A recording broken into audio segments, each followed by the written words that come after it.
अस्सलाम वालेकुम नाज़रीन, मैं हूँ रियाज आजिज़ और आज बात करते हैं अल्ताफ़ हुसैन और इमरान खान के डोमिसाइल के फ़र्क की। नाज़रीन, अल्ताफ़ हुसैन की क्रिएशन किस तरह हुई, एमक्यूएम किस तरीके से बनी, एपीएमएसओ पहले थी, उसके बाद वो एमक्यूएम कैसे बनी, कैसे उसको फिर एक सियासी जमात बनाया गया, फिर उनको बाज़ाब्ता तौर पर एक ताकतवर जमात बनाया गया, जितवाया गया और महाजिरों के सेंटीमेंट्स को एक्सप्लॉइट किया गया। उसके नतीजे में अल्ताफ़ हुसैन एक बहुत बड़ी ताकत बने, कराची की और हैदराबाद की और सिंध के शहरी इलाकों की बहुत बड़ी ताकत बनी। उसके पीछे एक पूरा फनमना था अल्ताफ़ हुसैन को इतना ताकतवर बनाने के लिए। जितना वो ताकतवर बन गए थे और जिस तरीके से वो मामला को बढ़ा रहे थे आगे, यहाँ तक कि उनके वो अपनी ज़ात में इस हद तक खो चुके थे कि कर्टन के पत्ते पर उनकी तस्वीरें आती थी और वो लोग उसको पूछते थे, लोग उसको चूमते थे और उसके बाद अल्ताफ़ हुसैन की तरफ से कोई इस तरह की क्लैरिफिकेशन या इस अमल की कोई मजम्मत नहीं आती थी, जिसका नतीजा ये हुआ कि अल्ताफ़ हुसैन एक अवतार की शक्ल इख्तियार कर चुके थे बहुत सारे महाजिरों में और बहुत सारे महाजिर लीडरों में। अब इसमें अल्ताफ़ हुसैन की स्ट्रैटेजी भी अपनी जगह थी, लेकिन उनकी एक सपोर्ट रियासती इदारों की तरफ से की जाने लगी और उनको एक बहुत ताकतवर सियासतदान के तौर पर उभारा जाने लगा। उसके सियासी मकासद थे। उसके सियासी मकासद ये थे कि पाकिस्तान पीपल्स पार्टी की जड़ों को जो पहले ही कभी बहुत ज़्यादा ताकतवर नहीं थी कराची में और सिंध के शहरी इलाकों में, उसको और कमज़ोर किया जाए और सिंध के शहरी इलाकों की एक ताकतवर जमात बनाकर खड़ी की जाए, ताकि पाकिस्तान पीपल्स पार्टी कभी वफाक को या इस्टेब्लिशमेंट को चैलेंज न कर सके, क्योंकि उसको हमेशा ये ख़तरा रहे कि कराची जो कि शहरग है सिंध की और शहरग है पूरे पाकिस्तान की, अगर ये डिस्टर्ब होती है तो फिर सिंध कैसे चलेगा और फिर पाकिस्तान कैसे चलेगा।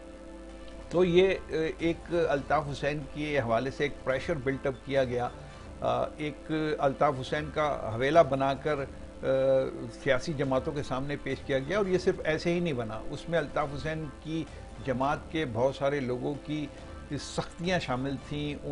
उनका जो सख्त रवैया था वो बहुत मैटर करता था इस मामले में, कि जिस तरीके से वो बिहेव करते थे। फिर कराची में हज़ारों लोगों की किलिंग हुई है, उसमें ज़्यादातर महाजिर हैं कि महाजिरों के दो ग्रुप बन गए। ये उस वक्त हुआ कि जब अल्ताफ़ हुसैन बहुत ज़्यादा ताकतवर हो गए और उनके हाथ से निकलने लगे, तो उन्होंने पैरेलल में, जिस तरह के हमारी रियासती इदारों का एक तरीक़ाकार है कि वो जमातों को बनाते भी हैं और जमातों को तोड़ते भी हैं, तो उन्होंने आफाक अहमद की शक्ल में अल्ताफ़ हुसैन के पैरेलल एक ताकत खड़ी कर दी और अल्ताफ़ हुसैन को कमज़ोर किया। फिर और आगे चल के मुस्तफ़ा कमाल की शक्ल में एक अल्ताफ़ हुसैन का ओपोनेंट नज़र आया। तो ये एक सूरत बनी अल्ताफ़ हुसैन की ताकत को बढ़ाने के लिए और फिर उसको कम करने के लिए क्या किया गया, ये भी मैंने आपके सामने रखा। लेकिन दूसरी तरफ अब आप इमरान खान की बात कर लीजिए। इमरान खान को जिन इदारों ने बनाया, उनकी तख्लीक की पहली तो बात तो वो सियासत में आना नहीं चाहते थे। इस हवाले से उनका एक इंटरव्यू मौजूद है कि मैं सियासत में नहीं आना चाहता। लेकिन जनरल हमीद गुल ने और इसी तरीके के दूसरे इस्टेब्लिशमेंट के लोगों ने उनको सियासत की तरफ लाए जाने के लिए तमाम तर इक़दाम किए, ब्रेन वॉशिंग की। इमरान खान को बताया कि आप मसीहा हैं, आप अपनी पॉपुलैरिटी को इस्तेमाल कर सकते हैं, पाकिस्तान को बेहतर बना सकते हैं, पाकिस्तान की बेहतरी के लिए काम कर सकते हैं। उस वक्त तक यकीनन इमरान खान के जहन में और गुमान में इस तरह की चीज़ें नहीं थी। मैंने एक इंटरव्यू किया कुछ अर्से पहले जनरल हमीद गुल के साहबजादे अब्दुल्ला गुल का, और उनकी एक बेटी भी हैं उज़्मा गुल, उन दोनों का अलग अलग इंटरव्यू किया और दोनों ने अपने अलग अलग इंटरव्यू में ये बात कही कि जनरल हमीद गुल इमरान खान को एक प्रेशर ग्रुप के तौर पे इस्तेमाल करना चाहते थे, ताकि वो सियासी जमातों को अपने दायरे में रखें और जब वो दायरे से बाहर होने लगें तो इमरान खान एक प्रेशर ग्रुप के तौर पे सामने आएँ और वो काम करें और वो एहतजाज करें और वो उस तरीके का प्रेशर डालें हुकूमतों पर, यानी सियासी जमातों पर। तो ये उन्होंने कहा कि सिर्फ ये मकसद था कि एक प्रेशर ग्रुप बनाया जाए इमरान खान की शक्ल में। सियासी जमात कभी भी बकौल उनके कि हमीद गुल ने ये कोशिश नहीं की, लेकिन बाद में वो मामला थोड़े से मुख्तलिफ भी हुए और यकीनन वो उनके वालिद थे, दोनों जो जिनका मैंने जिक्र किया, अब्दुल्ला गुल और उस्मा गुल के, तो वो उनकी हिमायत नहीं बयान देंगे, उनकी मुखालफत में कैसे बयान दे सकते हैं। लेकिन जो रियलिटी थी, जो उन्होंने उस इंटरव्यू में मुझसे कहा, वो मैंने आपके सामने रख दिया कि वो उन्होंने ये दावा किया। अब इस दावे में वो किस हद तक सही हैं, किस हद तक गलत हैं, ये बात के जो हालात हैं वो उस दावे को सही साबित नहीं करते। इमरान खान ने सियासी जमात बनाई, वो ये भी कहते हैं कि इमरान खान ने जब सियासी जमात का ऐलान किया, वो लंदन में थे और उस वक्त उन्होंने ऐलान किया सियासी जमात बनाने का, तो फिर डिस्टेंस कर लिया था हामिद गुल ने उनसे कि आपने अपनी वादा खिलाफी किया और आप अब बात पर कायम नहीं रहे। तो बहरहाल ये इमरान खान की सियासत में आने की इब्तिदा थी। फिर बाद में उन्होंने राब्ते अपने और गहरे किए, इलेक्शन भी लड़ा, इलेक्शन वो जीत भी गए अपनी सीट पर, बस वो अपनी वाहिद सीट पर इलेक्शन जीतते थे। इब्तिदा में वो जनरल मुशर्रफ के साथ खड़े हो गए और कोशिश करते रहे। जनरल मुशर्रफ ने उनको वज़ीर आज़म बनने की भी ऑफ़र की, बनाने की ऑफ़र की, लेकिन इख्तिलाफ़ात हो गए उनके जनरल मुशर्रफ से। ज़ाहिर है कि एक हाई हेडेड या जो इस तरह का इंसान होता है वो इतनी आसानी से काबू में तो आता नहीं है। तो जनरल मुशर्रफ से उनके, क्योंकि जनरल मुशर्रफ भी अपने एक तरीके से मामलात को आगे बढ़ाना चाह रहे थे, तो उन्होंने भी इमरान खान को उस तरीके से हल्का समझा या हल्का लेने की कोशिश की। अगर मैं आमियाना ज़बान में आपसे बात करूं तो वो भी कामयाब नहीं हो सके। जनरल मुशर्रफ और इमरान खान जो है वो हत्थे से उखड़ गए और वो मुखालिफ बाद में हो गए थे परवेज़ मुशर्रफ के। लेकिन उसके बाद का जो सिनेरियो है वो बहुत इमरान खान के लिए फेवरेबल था एजेंसीज की तरफ से और पाकिस्तान के इदारों की तरफ से। जब उन्होंने 2014 में धरना दिया, उस धरने के बाद जो उनकी पॉपुलैरिटी में इजाफा हुआ, पॉपुलैरिटी से मुराद कि वो एक बहरहाल सारी दुनिया में एक पॉपुलर शख्स तो थे, क्रिकेट के हवाले से एक मारूफ शख्स थे, उनकी शोहरत की वजह से और दूसरा उनके हैंडसम होने की वजह से बहुत सारे लोग उनके करीब आने की कोशिश करते थे, उनके साथ फ़ोटो खिंचाने की कोशिश करते थे। वो सारे लोग, जो करिश्मा था उनकी शख्सियत का, वो खुलकर बोलने लगा और फिर इमरान खान जो हैं वो इसमें आ गए, पॉलिटिक्स में आ गए और पॉलिटिक्स में आकर फिर ताकतवर होना शुरू हो गए। और एजेंसियों ने, जिन्होंने उनको पॉलिटिक्स में आने का मशवरा दिया था, और उन्होंने उन पर मुकम्मल तौर पे हाथ रख दिया और मुकम्मल तौर पे सपोर्ट। हमने देखा कि धरने के दौरान 2014 का जो धरना था, 126 का दिन का धरना, जिसका बार बार जिक्र खुद इमरान खान भी करते हैं और बड़े फ़ख्र से बयान करते हैं, वो धरना ये 100% सपोर्ट था इमरान खान की। अब इमरान खान को फिर वो धरने के बाद फिर उनको जो भी हालात हुए मुल्क के, और फिर जिस तरीके से जुडिशरी इमरान खान के साथ खड़ी हो गई और फिर इस्टेब्लिशमेंट और जुडिशरी ने मिल के इमरान खान को वज़ीर आज़म की कुर्सी तक पहुँचा दिया। अब इस पूरे अरसे में इमरान खान हत्थे से उखड़ गए और इमरान खान अपने आप को कोई अवतार, कोई बहुत ताकतवर चीज़ समझने लगे, जिस तरीके से अल्ताफ़ हुसैन समझने लगे थे।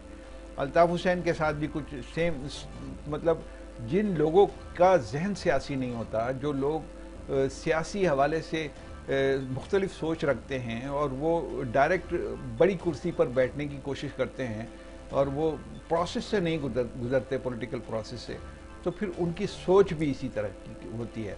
तो अल्ताफ़ हुसैन की और इमरान खान की सोच कोई बहुत ज़्यादा उसमें फ़र्क नहीं था कि उनको पास ताकत आ गई, और कहा जाता है कि पावर मेक्स मैन करप्ट, तो वो करप्ट हो गए, वो उस पावर में खो गए, वो उस पावर को मिसयूज़ करने लगे, पावर का अब्यूज़ करने लगे।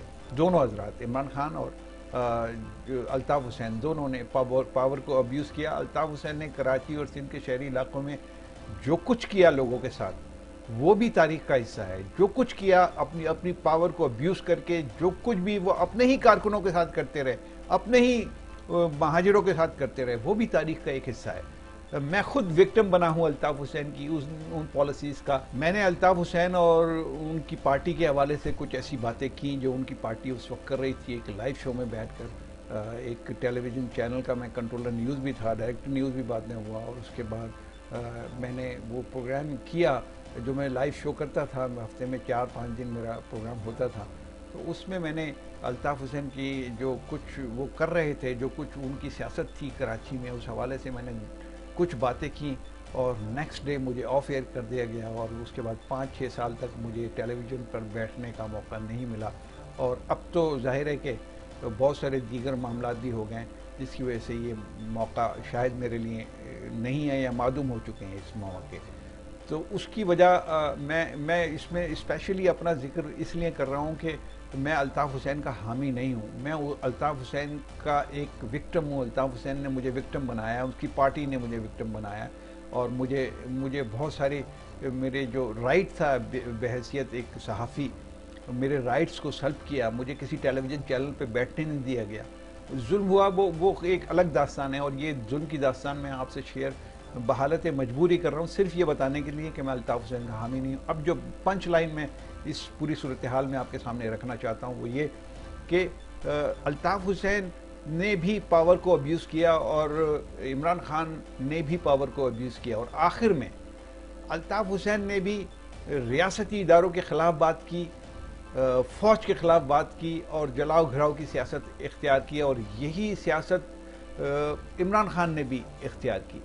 उन्होंने भी रियासती इदारों को अब्यूज़ किया, रियासती इदारों के ख़िलाफ़ बात की और जलाओ घराव की सियासत की। इमरान खान बहुत ज़्यादा हद तक रियासती इदारों के ख़िलाफ़ 9 मई को चले गए और उनके लोग उनको गिरफ्तार कर लिया गया और रद्द अमल के तौर पे एक बहुत ज़बरदस्त किस्म का जो है वो एहतजाज देखने में आया। जो कहा जाता है कि पीटीआई के लोग इसमें कम थे और तालिबान या पीटीआई के ट्रेंड दहशतगर्द कह लीजिए आप कि वो उसमें ज़्यादा थे, पीटीआई के पॉलिटिकल वर्कर्स उसमें ज़्यादा नहीं थे।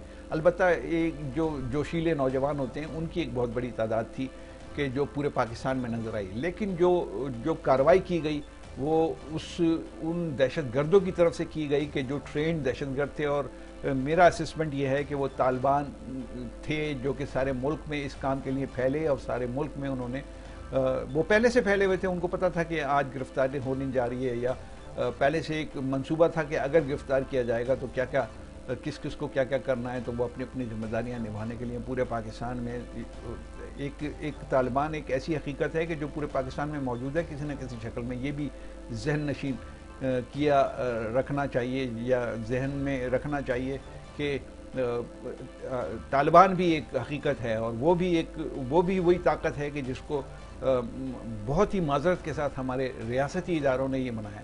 तो ये खैर एक अलग सब्जेक्ट है, अलग टॉपिक है, इस पर किसी और वीलॉग में आपसे बात करेंगे। मैं इस वक्त कंपैरिजन कर रहा हूँ कराची के डोमिसाइल का और पंजाब के डोमिसाइल का। मैं इस वक्त कंपैरिजन कर रहा हूँ अल्ताफ़ हुसैन के डोमिसाइल का और इमरान खान के डोमिसाइल का। इमरान खान किस हद तक आगे चले गए, उन्होंने न सिर्फ रियासती इदारों को चैलेंज किया बल्कि सेंसिटिव इंस्टॉलेशन को नजर आतिश किया उनके लोगों ने, उनके कहने पर, उनके ट्रेंड लोगों ने, जिसकी उन्होंने आज तक कम अज़ कम मजम्मत नहीं की है।